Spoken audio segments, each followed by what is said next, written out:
Après le décès de Louis Sicard, la faïencerie du même nom connaît une évolution majeure. Théo et Georges, les fils de Louis Sicard, reprennent l'entreprise, continuent de la développer et apportent de la nouveauté dans les créations en céramique. Bon an mal an, les commandes continuent d'affluer, mais en 1970, Théo meurt précipitamment et laisse son frère seul aux manettes. L'aîné tente alors de persévérer, mais le cœur n'y est plus et il décide alors de vendre les ateliers. Le destin de la faïencerie Sicard est alors à un tournant. Centaure, un podcast original à Provence sur la saga des entreprises centenaires de la région, en partenariat avec la Chambre de commerce et d'industrie Aix-Marseille-Provence. Nous sommes en 1972, la faïencerie Sicard entre dans une période de turbulence. Georges, le dernier fils de Louis, est désormais fatigué, il veut passer la main, il a même 2 repreneurs sur les rangs, mais il les refuse tous les 2, parce que Georges Sicard a une idée derrière la tête, il veut confier la faïencerie à une famille de Bagne, une famille qui partage les mêmes valeurs. Il pense alors à Raymond Amy, centenier, artiste, archéologue amateur au CNRS, amoureux de vieilles pierres, et surtout, il fait du théâtre amateur avec lui.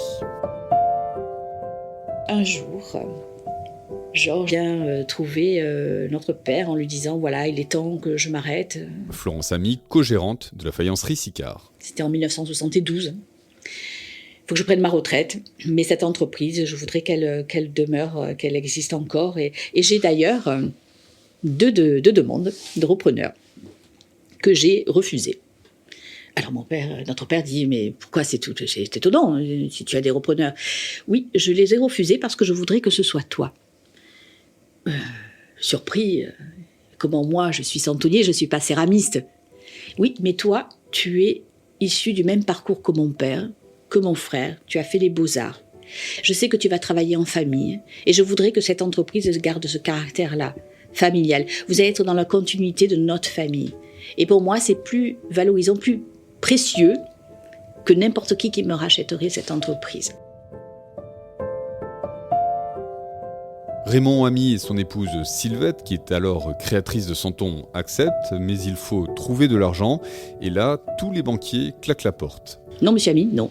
On vous formait la porte au nez en disant « On ne vous financera pas, c'est un gouffre financier. Vous allez droit à votre père. » Raymond finit par se faire financer par des fonds privés, il monte une SCI et reprend les lieux. Mais alors, pourquoi se bat-il autant ? Florence nous l'a confié, et c'est peut-être là la clé de toute cette histoire. Je sais pourquoi il a accepté tout de suite. C'est pas pour l'amour de la céramique, c'est pour l'amour du lieu. Vous savez, il travaillait au CNRS, dans la section archéologique. Et ce bâtiment-là, il nous a toujours dit, c'est pas possible que ce soit détruit. C'est pas possible qu'on puisse voir ce lieu finir.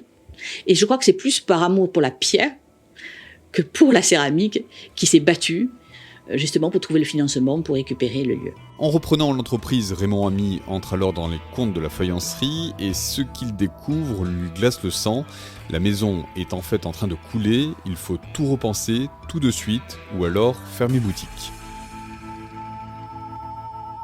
Raymond Amy n'est pas céramiste, mais il est sculpteur, peintre, modeleur et surtout il est gestionnaire. En plongeant le nez dans les comptes de la faïencerie Sicard, il voit alors la réalité en face. Les prix de vente sont trop bas, il faut les augmenter d'au moins 30%. C'est cela ou alors la faillite. Il dit ça passe ou ça casse. Je pense qu'il était quand même un bon orateur, un bon commercial et qu'il a pu expliquer aux gens, à ses clients qu'il y avait la nécessité de faire ça. Et ça passe, Raymond va bien plus loin. Là où les Sicard vendaient sur place, Raymond part à Paris, au salon professionnel, tel que celui de la Porte de Versailles. Il prend des agents commerciaux, des VRP qui sillonnent la France. Il crée de nouveaux décors sur les céramiques, des décors villes, comme on dit. Les années 70, c'est l'âge d'or. La faïencerie exporte au Japon, aux États-Unis. Sylvette et Raymond font même des démonstrations en direct devant le public. En 1987, Florence, elle, a 20 ans et décide aussi de travailler dans la faïencerie familiale. Touche à tout, elle occupe tous les postes et perpétue ainsi l'héritage familial. Mais en 2000, son père, Georges, décède à l'âge de 57 ans. Je me sens la responsabilité de continuer. J'ai quel âge à l'époque ? 33 ans quand il décède. Et je me sens l'obligation de continuer. Pas facile parce que C'est une époque, les années 2000, où on a connu de grandes difficultés. Déjà beaucoup de concurrence financière, et puis c'est le doute, parce que papa c'est le pilier de l'entreprise, c'est lui qui a repris, c'est lui qui a le savoir-faire de tout. Passer derrière, je me sens pas les épaules suffisantes larges pour pouvoir faire ça, mais je me sens pas d'abandonner les autres. Donc je continue, et il me paraissait plus simple de continuer que de tout arrêter. Et ça a été toujours mon leitmotiv. Et Florence tient bon la barre, mais les années 2000 sont impitoyables, les ventes déclinent, la concurrence asiatique aussi envahit le marché de la cigale, et un matin de 2010, Florence se retrouve au bord du précipice.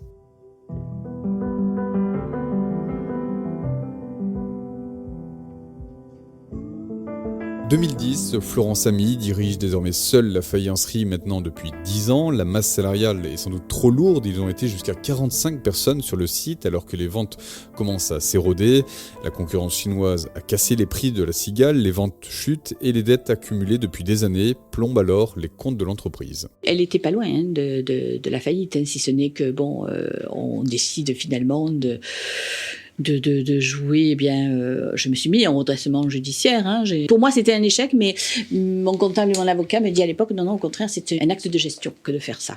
Florence prend alors les décisions qui font mal, elle met son oncle et sa tante à la retraite, elle se sépare de la majorité du personnel, elle reste avec son mari Emmanuel et son associé Marie-Claude Ariesi, 2 femmes et un homme pour sauver plus de 100 ans d'histoire de la faïencerie à Aubagne.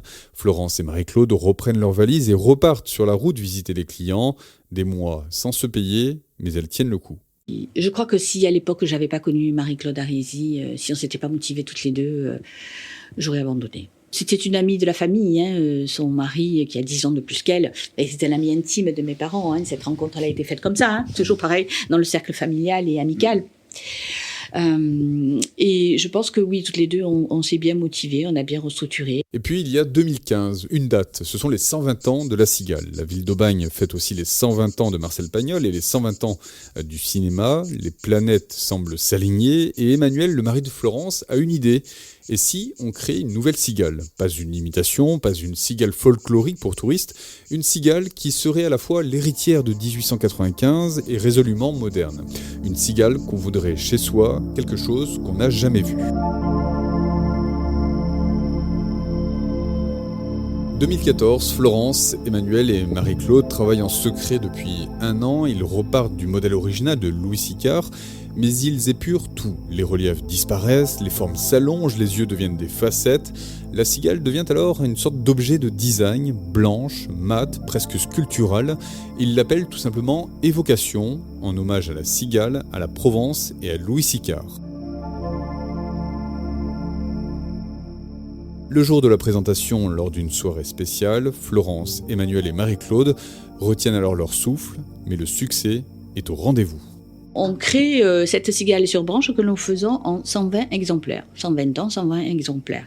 Et très vite, on les a pratiquement toutes vendues. Comme si finalement tout le monde attendait ça. La cigale Évocation est alors un succès, les concept stores parisiens s'y intéressent, les boutiques de décoration aussi. Une nouvelle clientèle, trentenaire, quarantenaire, découvre la maison Sicard et l'objet change de statut, de décoration murale extérieure, il devient un objet d'intérieur à part entière et bientôt il arrive même jusqu'à l'Élysée, comme le raconte Marianne Ami, sœur de Florence Ami. J'ai pris le parti de lui envoyer une cigale. C'était vraiment comme une bouteille à la mer. Je lui ai envoyé une cigale bleue, une cigale blanche et une cigale rouge. Et des petits repose-couteaux que j'avais mariés, une bleue, deux blancs, une rouge. J'envoie ça à notre président en disant on sait jamais si un jour il a envie de faire des cadeaux d'entreprise lui aussi. Et 2 mois plus tard, on reçoit un email de la société qui s'occupe de la marque boutique de l'Élysée, qui a développé donc la boutique de l'Élysée et qui nous dit « Nous avons vu votre cigale dans les jardins de l'Élysée ». Parce qu'entre-temps, on a quand même reçu un petit mot de remerciement. Moi, je me suis dit, au moins, elle est bien arrivée à bon port, c'est déjà ça. Et là, on apprend qu'il a vu notre cigale dans les jardins de l'Élysée. Alors, on s'est dit, c'est super, déjà, 2e bonne nouvelle, elle n'a pas fini au placard. Elle a trouvé sa place dans un jardin, quand même un des plus prestigieux. 2000 pièces vendues à leur début, la cigale évocation dépasse aujourd'hui les 15 000 à 20 000 exemplaires par an, du simple au double chaque année pendant des années de suite. Aujourd'hui, Florence, Marianne et toute l'équipe continuent à créer, à chercher, à inventer, toujours guidés par ce bâtiment du XVIIIe siècle, par ces tours de potiers centenaires, par ce pilier central qui soutient la charpente maintenant depuis 2 siècles. Arriver à se renouveler tout en gardant notre